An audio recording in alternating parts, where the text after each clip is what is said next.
prinsipnya kami akan menyampaikan setiap perkembangan, namun kami juga terus berkomunikasi dengan rekan-rekan penyidik. Saat ini masih terus bekerja, ya. Setidaknya kami update ada 15 orang yang diamankan. 15 orang yang diamankan, ya. 6 orang diantaranya itu diamankan oleh rekan-rekan dari Subdit Resmob, kemudian 9 orang lainnya itu yang mengamankan adalah Subdit Jatanras. Jadi mohon waktu terhadap 15 orang ini masih terus dilakukan pendalaman. Itu kami belum dapat update-nya lagi, yang jelas kami sudah membenarkan tadi bahwa saudara DH adalah seorang pengusaha atau salah satu bidang usahanya adalah bimbel online. Ya. Ya, jadi 15 ya yang diamankan ya total ya. Ya.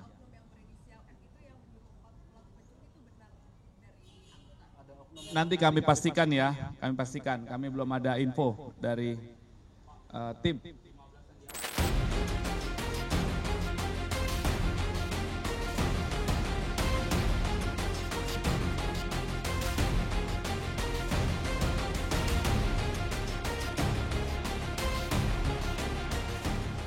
Diserahkan di daerah Jakarta Timur. Nah, ada jeda waktu pada saat dijemput paksa dengan diserahkan itu. Setelah diserahkan, keempat pelaku penjemputan paksa ini, mereka udah selesai tugas dan mereka pulang. Setelah mereka pulang, kurang lebih jeda waktu berapa jam setelah itu, Polisi menangkap 15 orang terkait kasus penculikan dan pembunuhan kacap Bank BUMN. Ada sosok yang cukup mengejutkan publik, yaitu Dwi Hartono, yang merupakan mahasiswa magister UGM, yang juga dikenal sebagai motivator dan pengusaha yang diduga menjadi aktor intelektual. Motif masih menjadi tanda tanya, apalagi muncul dugaan keterlibatan oknum aparat. Kita bahas kasus ini bersama dengan mantan Kabaris Polri, Komjen Purn Susno Duaji. Selamat sore, Pak Susno. Selamat sore Mbak Aisyah. Semoga dalam keadaan sehat ya Pak ya. Amin. Pak, ini info terbaru sudah ada 15 orang yang ditangkap terkait kasus penculikan dan juga pembunuhan kacap Bank BUMN. Salah satunya itu ada sosok Dwi Hartono yang merupakan mahasiswa magister UGM yang juga dikenal sebagai motivator dan juga pengusaha. Namun malah menjadi salah satu aktor intelektual dalam kasus ini. Bagaimana Pak Susno melihat hal ini? Ya pertama kaget. Jadi tapi kan ini suatu pengalaman yang bagus ya bahwa seseorang untuk melakukan kejahatan itu tidak tergantung profil ya.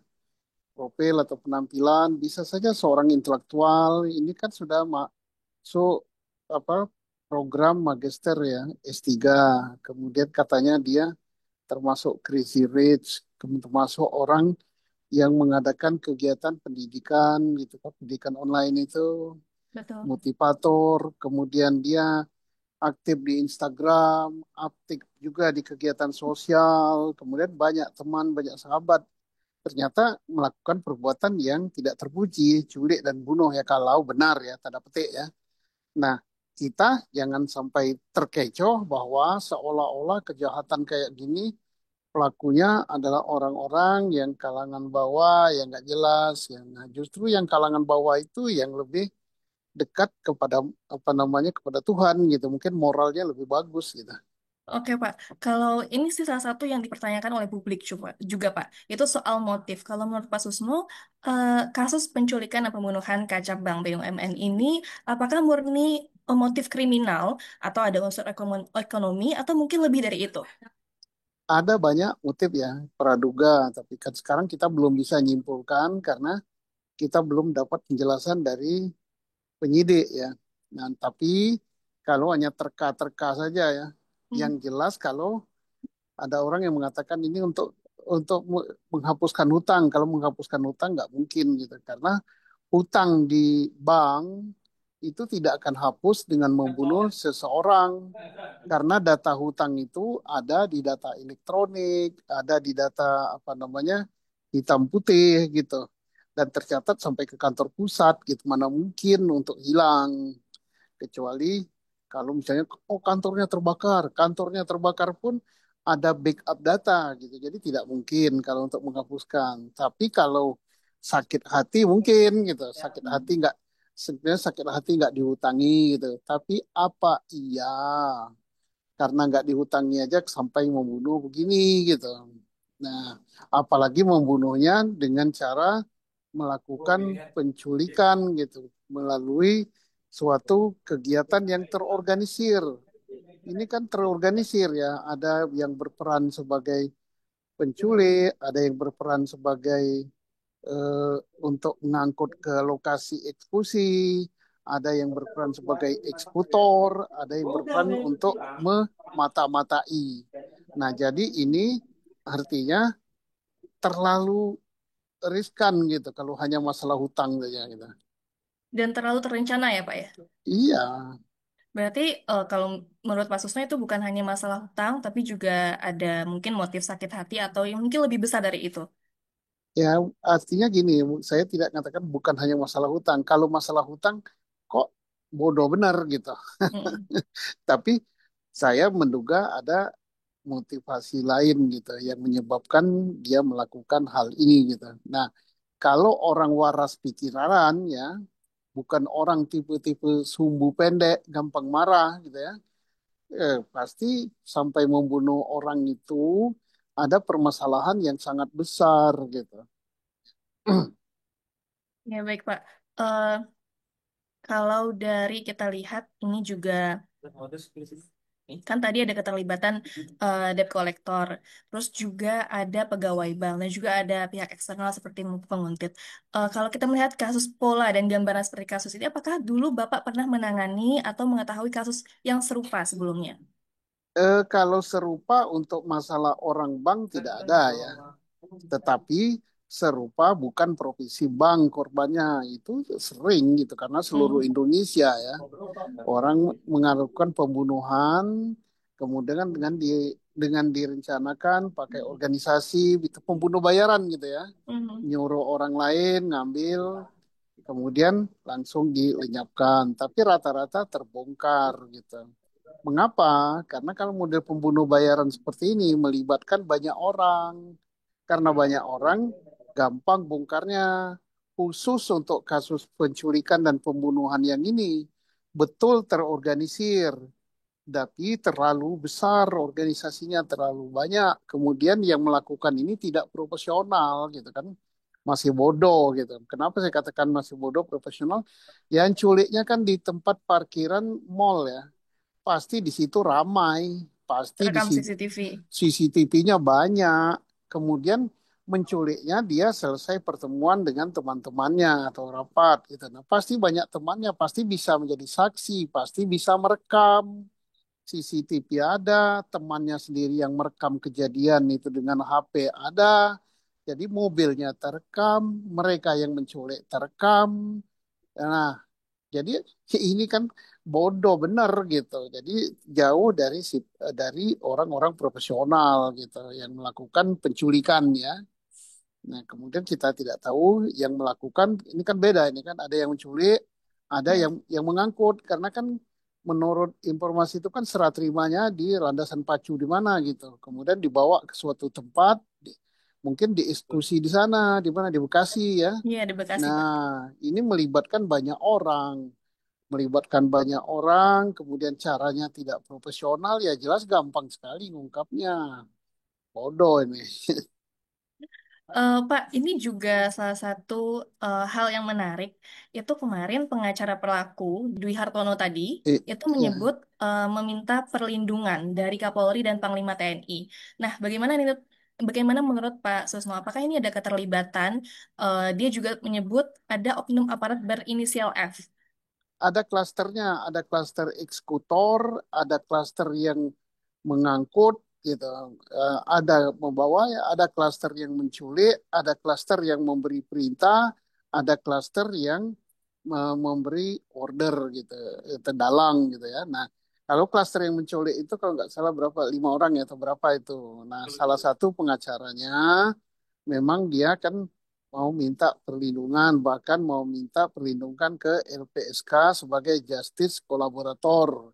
Mengapa begitu? Karena mereka katakan bahwa mereka itu adalah korban. Mengapa korban? Katanya ya, bukan kata saya ya. Katanya bahwa dia seolah-olah tertipu gitu. Dia nggak tahu bahwa itu diculik itu untuk dibunuh gitu, hanya untuk ngangkut saja gitu. Katanya gitu, katanya. Gitu. Kita nggak tahu lah itu. Nah, kalau benar jika ada oknum aparat terlibat, Pak, bagaimana seharusnya penegakan hukum yang dilakukan tanpa menimbulkan konflik antar institusi dan juga nanti takutnya ada intervensi, dugaan intervensi, Pak? Nah ini kan belum ada bukti kan, baru katanya pengacara itu, baru informasi ya.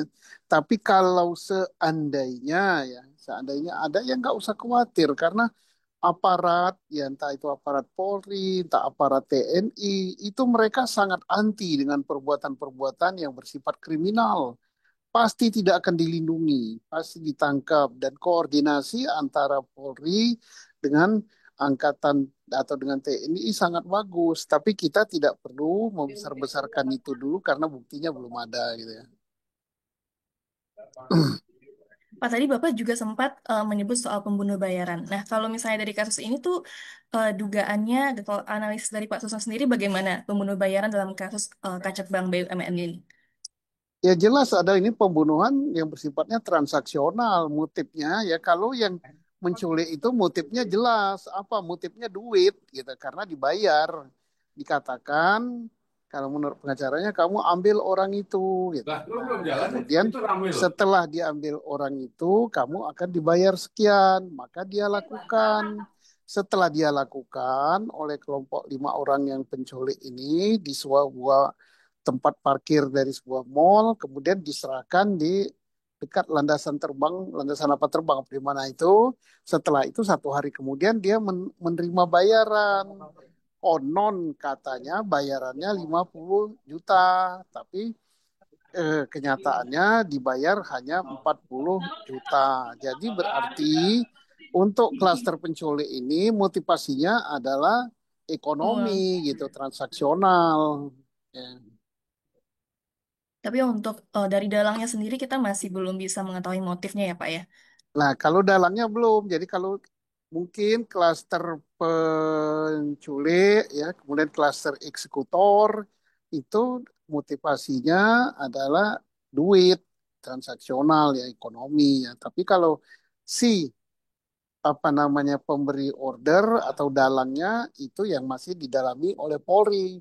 Mengapa kalau betul DH adalah dalangnya, mengapa orang terdidik seperti itu? Kan S3 itu udah terdidik ya, walaupun belum tamat.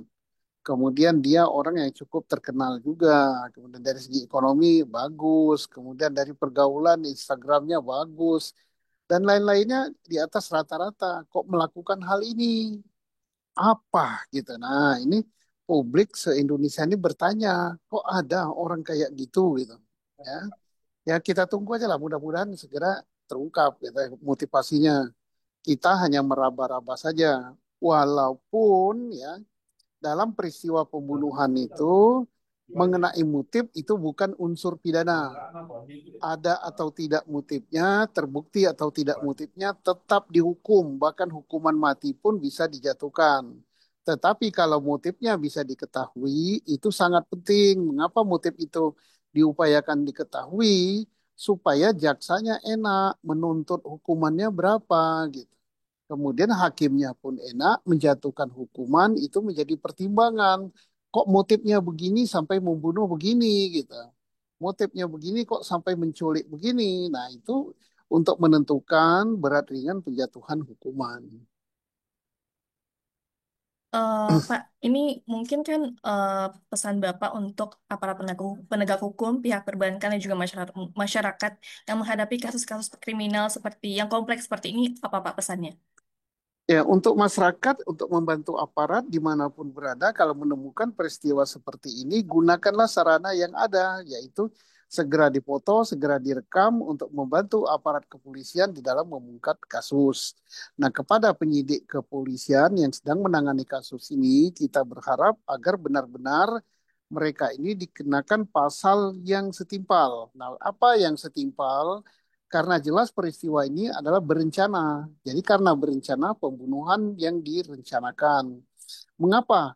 ini terlihat atau terbukti berencana karena ada organisasinya, ada dalangnya, ada orang yang mencari pembunuh penculiknya, ada yang melakukan penculikan, ada yang menguntit, ada yang mengangkut, ada yang mengeksekusi.